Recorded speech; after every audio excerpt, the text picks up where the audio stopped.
Hey guys, what's up? It's Alex over at Laser Everything, and today I'm going to be walking you through step by step on how exactly to downgrade your EzCAD 3 board to an EzCAD 2 board.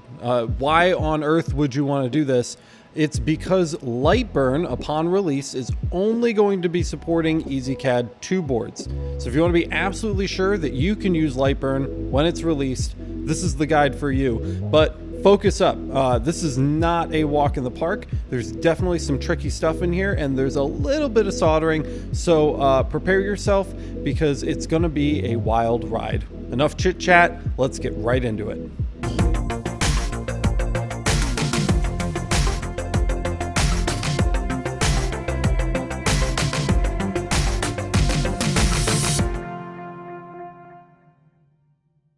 To prepare for this project, there are some things that you're going to need and some things that you might want that will make this easier.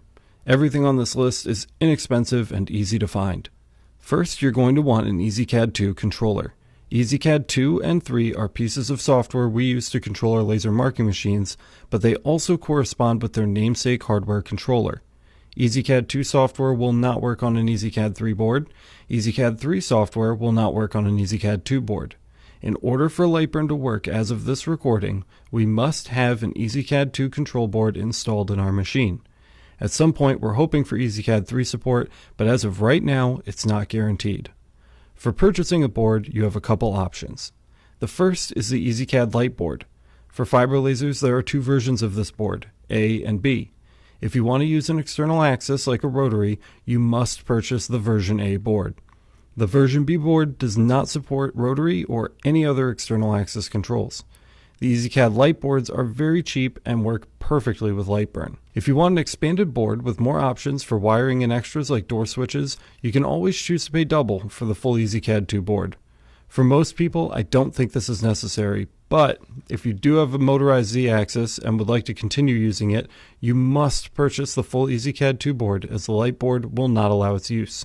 I don't have a motorized Z-axis, so I can't demo the conversion for you today, but in this guide we will touch briefly on how you would go about implementing that if it's something you'd like to do. I would also like to warn you that as of this recording, LightBurn does not support motorized Z-axis controls. That may change in the future, but currently, even if your Z-axis is wired appropriately into the controller, it won't be functional within LightBurn until they add support for it. Finally, it's important to know whether you're purchasing this EzCAD board for a fiber laser or a different type of laser like a UV or CO2 Galvo machine. The fiber laser controller handles signals differently than that of a UV and CO2, so it's important to buy the correct board for the correct laser source. Fiber laser boards are labeled fiber, whereas CO2 and UV boards are labeled as digit or digital.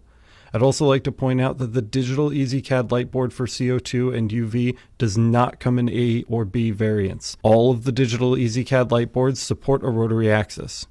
Links to all of these different boards can be found in the description. A few other things you'll absolutely need. A decent soldering iron is a must if you plan to use a rotary or a foot switch. The soldering is pretty painless, but if you don't have an iron, you'll definitely need one. Don't cheap out too much here. You can get $10 soldering irons that plug right into the wall with no heat adjustment, which is what I use in this video, and this project would have been much easier if I had had something of even marginally better quality. I've linked a good one in the description that you can pick up for less than $50 that even comes with some helping hands to help hold your parts while you're working on them, and a roll of cheap solder, which is one less thing to buy. Lastly, you'll need some metric hex wrenches, a flathead and Phillips head screwdriver, and a decent pair of needle nose pliers and wire snips. I also highly recommend a multimeter. You don't have to spend a fortune, but you really should have one for this. If you own a pair of scissors for stripping wires, then those are really the only things that you absolutely need to finish this project. But there are some things that will really help you out big time and raise the quality of your swap if you have just a tiny bit of extra cash that I'd highly recommend. Some cheap wire strippers will really cut down on the time it takes to strip the wires you need to solder. A pack of heat shrinks will insulate your connections to prevent shorts and protect your equipment. Spade connectors can be used to combine your connections to your power supply, so you don't have to do what I did in this video, trying to connect multiple spades to the same terminal. Finally, this precision screwdriver kit is excellent for dealing with the small screws you find throughout your system. Once you've got everything you need, it's time to get started. First thing you need to do is get your laser case open so we can start messing with the internals. Before doing anything, make sure you turn off and unplug your machine. These power supplies inside take current straight from the wall and can be very dangerous if connected to power. After unplugging the machine, I like to cycle the power and emergency stop a few times just to make sure everything is drained and safe to work on. Most standard cases have some hex bolts in the front and back that keep the face and back plate in place. Personally, I think it's easiest to remove both covers. Once they're off, the top should be easy to remove and get out of the way. Both the front and back panels have hard connections that aren't easy to remove, so make sure you don't pull too hard on the panels when removing them, as they will be sitting right next to your laser the entire time you're doing your work, and you don't want to break any of the connections to your ports or switches. Finally, you can remove the side panels, which usually sit on guide rails built into the top and bottom panels. They should slide right out. Typically, the laser is configured in a T-shape, and the various components are easy to point out and access. On one side of the T, we'll find our power supplies. Each power supply supplies a different voltage to different components based on their needs. On the other side of the T, we'll find our laser source. This is the component that actually generates our laser beam. Finally, on the top section of our T, we'll find our control board. We want to locate our EzCAD 3 control board. They aren't small, so it should be fairly easy to find. In this image, we can see I have the side panels removed and the front and back panels are loose and easy to move out of the way. Just like we see in the graphic, we can see our power supplies lined up along the left side of the T, and our EzCAD 3 DLC board is perched on top. We'll take a closer look at the EzCAD 3 board and discuss its various connections and what they do. Here's a top-down view of an EzCAD 3 controller. The board is 2 levels connected by a copper array and a couple of screws. On the right, we have the top level, which is our extension axis controller. Each DB9 serial connector controls its own extension axis. An extension axis is a component controlled by a stepper driver. They're clearly labeled on the board. Extension axis A is our rotary tool. Extension axis X and Y control XY tables, and extension axis Z controls our motorized Z axis if we have one. Since our EzCAD 2 board doesn't have a DB9 connector, these connections are the ones we will have to solder into our new connectors if we need them. More on that later. On the left, we have the bottom level, which is the main controller. Starting in the bottom right, we have the DB37 I/O port. This is the scariest looking serial port on this board, but actually, for most people, only 2 pins are used, which are for the foot pedal. If you have a door switch, those will be pinned here as well. Next, we have our USB port for communication with the PC and power terminals, which accept 12 volt and ground wires to power the board. We'll be repurposing these 2 wires to power the 5 volt EzCAD 2 board later. On the left side of the board, we have the CON3 DB15 serial port, which talks to the scan head, and the CON2 DB25 serial port, which talks to the laser source. These 2 are easy to swap and are 100% plug and play with any EzCAD 2 board. Now let's take a look at our EzCAD 2 boards so we can develop a bit of a game plan for the swap. Depending on which board we purchased, the wiring is going to be different. We're doing a conversion to an EzCAD Lite board today, so that will be our focus, but we'll talk about some of the differences in case you're working on an EzCAD 2 board instead. On the Lite board, we have our scan head and laser serial ports. As I mentioned earlier, these are a quick swap and 100% plug and play. We also have our USB and 5 volt power connectors. These will be pretty easy to swap as well. The thing that's going to cause most of our headaches today is this CON4 DB15 connector, which the Lite boards use for extension axis and general input connections. EzCAD uses pins called general inputs for activating simple peripheral switches like doors and pedals. In your F3 program, you know these as ports. We're looking for an unused general input to wire our foot switch to so EzCAD knows when the switch has been pressed.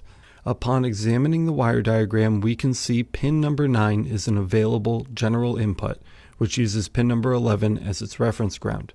This will work perfectly. This is also where we'll make our connections for our rotary if we have one. These connections will be made between the volt in and the direction and pulse pins on the connector. I know it sounds like a lot, but the more we talk about it, the more familiar you'll get. On this diagram, I've also included the original CON4 pinout, which has some errors and inconsistencies, but it's nice to have it as a reference. If we need to look at them later, I've also referenced the stepper driver connections and foot switch connections we have to make.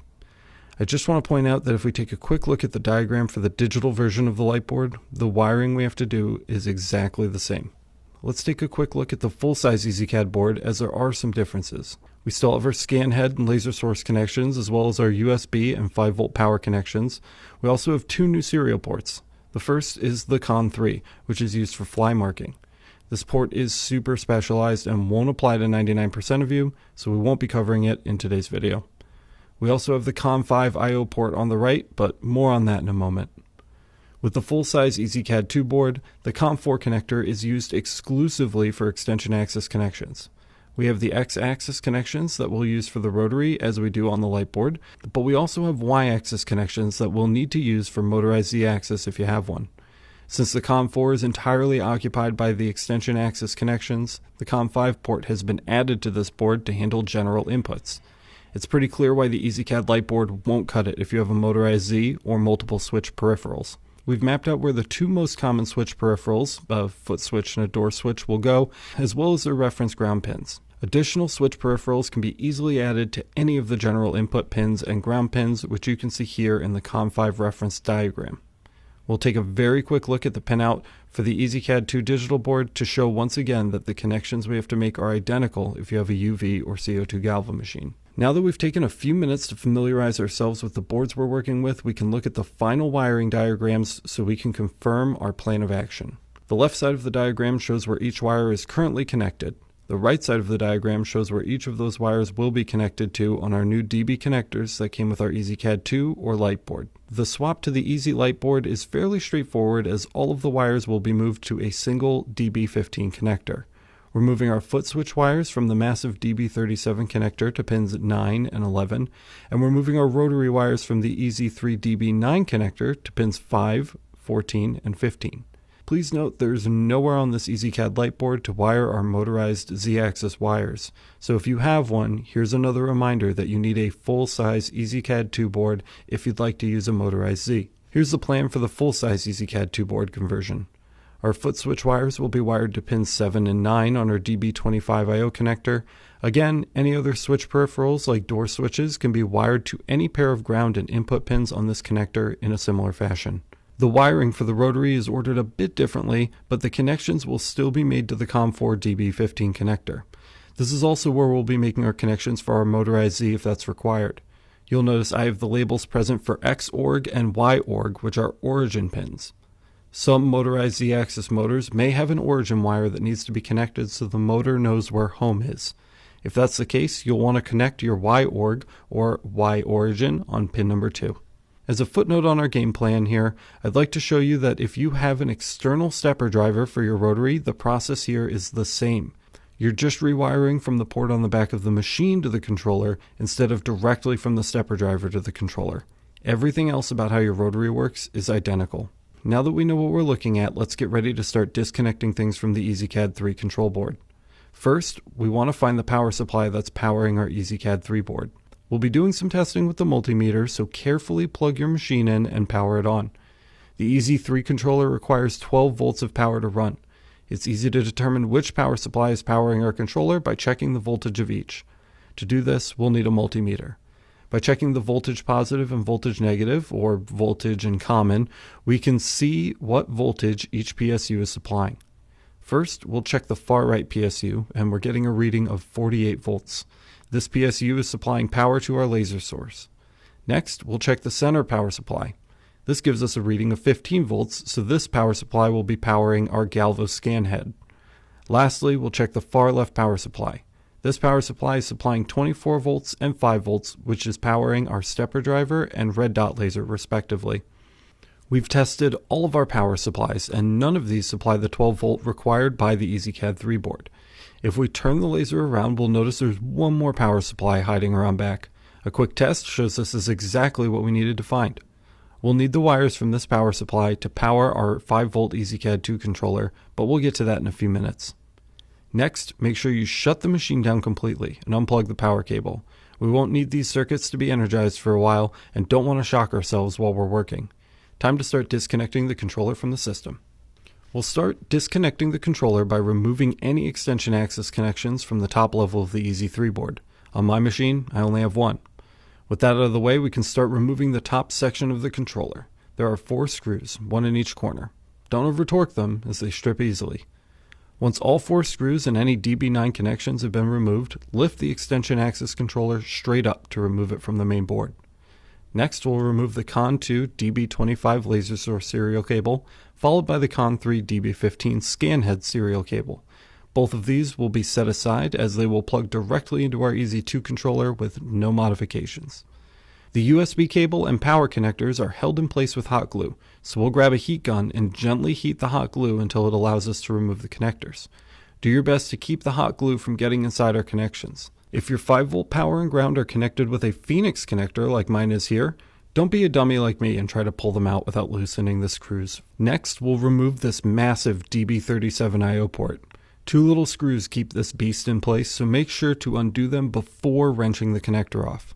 That's the last thing keeping our EZ3 controller connected to the machine, so now we can loosen and remove the screws that hold the base plate in place, and finally, you can remove the EzCAD 3 board from the chassis and the uninstall is complete. The first challenge we have to face to get this downgrade rolling is rewiring our foot pedal. To get started, we'll have to open that giant DB37 I/O port to reveal that there are 2 wires that connect to our foot pedal. These 2 wires run directly to the foot pedal port on the back of the machine. The DB37 can be easily opened by removing the 2 screws that keep the plastic casing together. If you have any other I/O switches like a door switch, they'll be pinned into this connector as well. I only have the foot pedal, so that's what we'll be focusing on for now. To make this easy to resolder, I'm going to remove the 4 screws that keep my foot pedal port intact and pull the wires through the body of the machine so we can work on it more comfortably at our desk. We're going to restrip these wires so we can simply cut them from the connector for now. You can either pull the wires through the zip ties if you can get away with it, or cut the wire bundle zip ties and re-zip the rest back together to keep things neat. Once our wires are removed, we can take them over to our soldering station. In order to find out where these wires need to go, we will take a look at the EZ2 controller wiring diagram. If you purchased a full-size EZ2 board, you'll want to look at this EZ3 to EZ2 reference diagram here. You can download any of these diagrams with the links in the description. Since we're using a Lite board, we'll look at the EZ3 to EzLite reference diagram instead. We'll be using the CON4 DB15 I/O port on the controller to connect our foot switch. Here are the foot switch positive and negative connections on the EZ3 CON5 connector that we removed, and now we'll solder them to our CON4 extension axis connector. The foot switch positive line will be soldered to CON4 pin 9.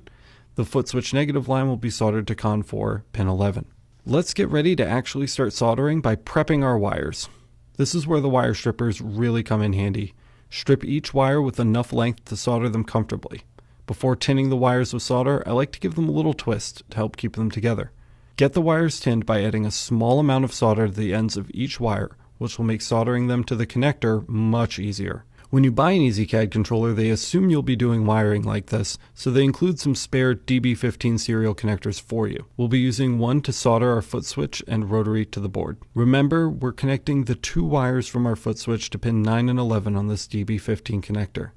Don't forget, this is the time to put your shrink wraps on. You won't be able to get them on after you've done your soldering. If you tinned your wires well, they should more or less slot right into the pins sticking out of the back of the connector. Just a quick touch with the soldering iron should get them to stay in place. It definitely takes some practice. I did plenty of soldering while filming this episode, and I'm clearly still struggling with it here. If I can do it, you can too, so don't give up. After you've soldered your connections, pull your heat shrink tubing down over each connection as far as you can. A quick blast of hot air from a heat gun or even a hairdryer will shrink them right up. Congrats, you've completed your first solder. Now to the rotary. The second real challenge we have to tackle for this downgrade is rewiring the rotary. Before we begin, I just want to note that if you have an external stepper driver for your rotary, the process here is the same. You're just rewiring from the port on the back of the machine to the controller instead of directly from the stepper driver to the controller. Everything else about how your rotary works is identical. You can either disconnect the wires from the port or disconnect the port from the chassis so you can do your soldering. In this case, my stepper driver is integrated into the machine. Each stepper driver has 2 Phoenix connectors. One powers the driver with power from our 24-volt power supply and sends instructions to the stepper. The other supplies the data signal from the controller, which is what we just removed from the EZ3 board. That's the connector we're concerned with, so we'll go ahead and remove it from the stepper driver so it's easier to work on. From here, the process is more or less the same as the foot switch, but we're dealing with 4 wires instead of 2. Cut the wires from the EZ3 DB9 connector and give them the same strip and twist treatment you gave to the foot switch wires. Don't forget to add your heat shrink tubing before you start soldering. You don't want to have to redo it. Again, we'll reference our EZ3 to EzLite wiring diagram. It shows us exactly where each of our 4 wires need to go on our new DB15 connector. When my Phoenix connector is plugged into my driver, it's easy to see which of the 4 colored wires goes to which connection. Take good notes and make sure that each pulse and direction wire is soldered to the correct pin on the DB15. Wiring is much more straightforward on the full EZ2 board. You can see each pulse and direction wire has its own positive and negative pin on the DB15. The EzLite board, on the other hand, is poorly labeled and a bit more tricky. The positive pulse and direction will be twisted together and both soldered to the voltage in pin number 5. The negative pulse and direction wires will actually be soldered to the pins labeled for positive on their wiring chart. Direction negative is going to go to pin number 14, pulse negative is going to pin number 15. I don't know if this was a typo or what, and I'm not sure how it got past QA. This is bad, even for China. Anyway, with our wires tinned, we're ready to get these soldered. Take your time and go slow. I tinned my pulse positive and direction positive wires individually, but I really struggled to get them soldered in together. I would highly recommend twisting the two together before tinning them so that you can make this connection much more easily than I did. Eventually, I was successful in soldering these 2 wires to pin number 5 and can now pull down the shrink tubing to cover and protect this connection. With that done, get pulse negative soldered to pin 15 and direction negative soldered to pin 14. Secure your heat shrink tubing and you're good to go. The hard part is over. All that's left to do is connect power to our new EzCad 2 board and plug everything back in. We can't just hook the 12 volt power back up to our EzCad 2 board because our EzCad 2 board actually requires 5 volts of power. We don't want to fry our board, so we'll have to start disconnecting our power lines from our 12 volt power supply. Find the leads we removed from the Phoenix connector on the EZ3 board and pull them back through the system so they're free of the nest of wires. You may have to cut some of the zip ties to get them free. Just be careful not to cut any wires. I like to snip off the zip tie lock instead of cutting the actual plastic band. It's a little safer for our wires that way. Once we have the wires free, we can start disconnecting the spades on the other end from the power supply terminals. Your laser should still be unplugged and off. Please don't attempt this while the laser is plugged in or powered, as these power supplies can be very dangerous. Next, we have to solder our pin leads to our EzCad 2 board, which is easy enough. Here we can see where these connections need to be made. They're labeled 5 volts and ground. We're lucky, and the pin leads are nearly the right size to stick through the contacts. I took a moment with the wire strippers just to crimp them down to make them a little bit narrower so we could get them stuck in the board securely. Once they're crimped, they can pretty easily fit into the board. Make sure you make note of which wire you have running to 5 volt and ground and that both wires are fairly snug in their connections. After this, you're all set to start soldering. Just a tiny dot of solder on each connection to make sure that they're secure is all you really need. I was lazy and I didn't put shrink tubing on these, but I could have easily done so with some larger diameter tubing. I highly recommend you either add the tubing or even a big glob of hot glue to prevent shorts. Now, let's connect the other side of our power lines to a power supply that can supply our 5 volts. I got lucky with my laser, and I have a 5 volt terminal on my stepper motor power supply that supplies 5 volts to my red dot laser. To power our 5 volt EzCad 2 board, we're going to tap this terminal. If you don't have any 5 volt terminals on the power supplies in your machine, you can pick one up from CloudRay for next to nothing. I'll have a link for that in the description. Once you've located your 5 volt terminal, go ahead and loosen the screws that keep the spades in place. I would recommend taking the time to wire both the red dot pointer wires and EzCad board wires to a new spade and inserting the new spade into the terminal. As you can see here, I was lazy again, and I removed both screws completely so I could stack the spades together. At the end of the day, it's the same result, but combining the 2 wires into a single spade would have been much easier. Power is situated, so we can plug the USB cable into our new EzCad 2 board along with the scan head and laser source serial cables. We'll reinsert the rotary Phoenix connector back into the stepper driver and plug our brand new Con 4 connector into its new home. Lastly, we'll pass our foot switch port back through the rear of the machine. We'll get it connected and mounted back to the casing, and then we can spend just a little time doing cable management. We cut a lot of zip ties while we were working on this project, so we'll zip things back up around the case to keep them tidy. We're also going to put the terminal screws back into our 12 volt power supply in case we need them in the future. Finally, we can reconnect all of our cables back to the rear connection ports and put the case back together to test this bad boy out. Congratulations! You've finished this monster of a project and you're ready to test out your machine. Go ahead and turn this thing on and let's put it through its paces to make sure everything is working correctly. We did it, guys. We reached the end. Our machine is back together here and we're ready to do some testing. So in order to do some testing, we're just going to boot up EzCAD. I'm assuming for you, when you're watching this video, LightBurn may not be out yet, so we'll do our testing in EzCAD. No big deal. Let's hop over to the desktop and set up some kind of test file. So here we are, guys. We're in EzCAD 2 on our laser that shipped with EzCAD 3. Pretty cool. But we do have a couple things to check before we get too excited. We need to do a Galvo check and make sure that our Galvo serial is connected correctly. We need to do a laser check to make sure that the EzCAD 2 board is talking to the laser correctly. We need to do a pedal check. We want to make sure that our foot pedal is wired up appropriately. And we have to do a rotary check and make sure we did our rotary wiring correctly. So let's start with Galvo check. It's the easiest to check for. All we have to do is draw a circle right here in the middle of the screen. And we'll go ahead and do mark selected. And we will turn on show contour so we can see it's actually a circle. And let's go ahead and light it up. And here it is on our test bed. That's looking great, no problem at all. So we can now come back into the EzCAD software here and we'll just give our Galvo check a quick hatch because it's done. Galvo stuff working nicely. We didn't really do any soldering or wiring to get this to work. Same with the laser, so I wouldn't expect there to be problems with these, but it's good to check them anyway.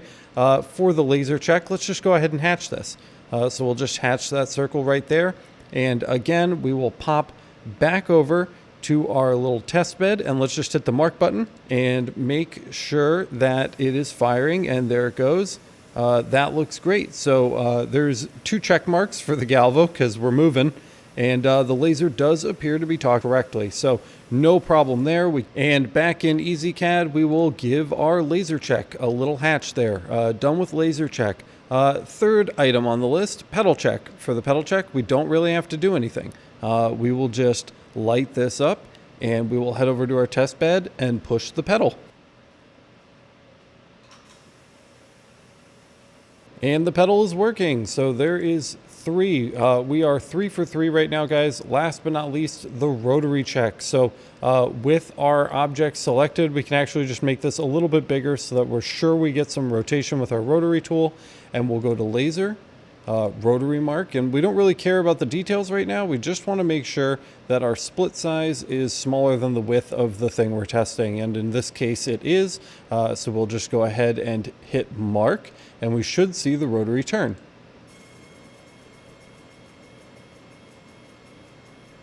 And the rotary's not working. This is great because we can do a little troubleshooting. So I'm going to go take a look. Let's grab the cell phone. We'll go over there. We'll take a quick video and we'll see what's actually going wrong with this thing.